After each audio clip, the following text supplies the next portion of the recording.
When we pray about our singleness, God often answers with a promise. A verse springs out of the Bible, a spiritual authority gives us a special word, or many other signs. To believe in this promise, we must remember who made it.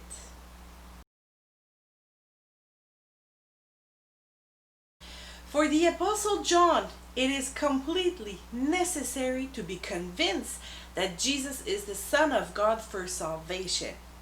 He writes in John 20:30 and 31, Jesus performed many other signs in the presence of his disciples, which are not recorded in this book. But these are written that you may believe that Jesus is the Messiah, the Son of God, and that by believing you may have life in his name.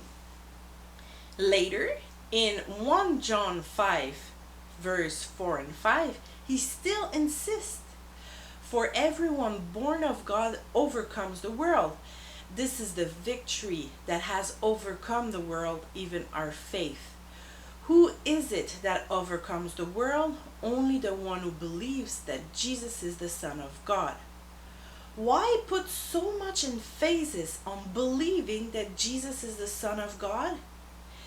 Good reporters always check their sources of information before disclosing the information. For example, if a reporter receives a scientific study that states that pink candies are good to fight cavities, they will first check who made the study or who paid for the study. If the study was founded by a pink candy company, the results of the study will be questionable because they're not credible. But if this study was funded by the College of Dentists, then the results hold water and become good information to publish. The Apostle John uses quite the same approach. If Jesus was just a prophet or a good philosopher, the words he spoke may be interesting and could be useful, but they are only good suggestions to follow. On the other hand, if Jesus is the Son of God, if God sent him to speak to us, his words take a whole new weight.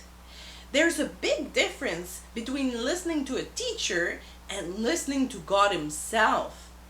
If the one who created the universe, who created us, and sees into the spiritual realm and into eternity, commands us to do something, well, he must know what he's talking about.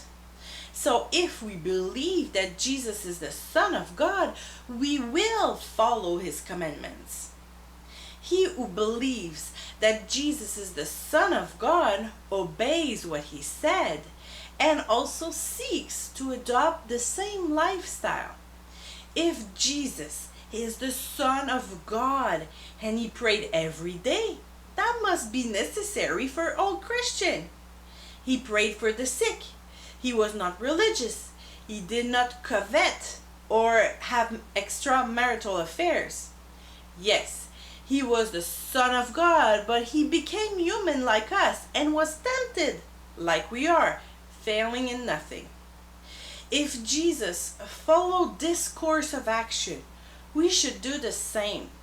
If we truly believe that he is the Son of God, knowing the source and being convinced of the source, it changes the way we receive the message.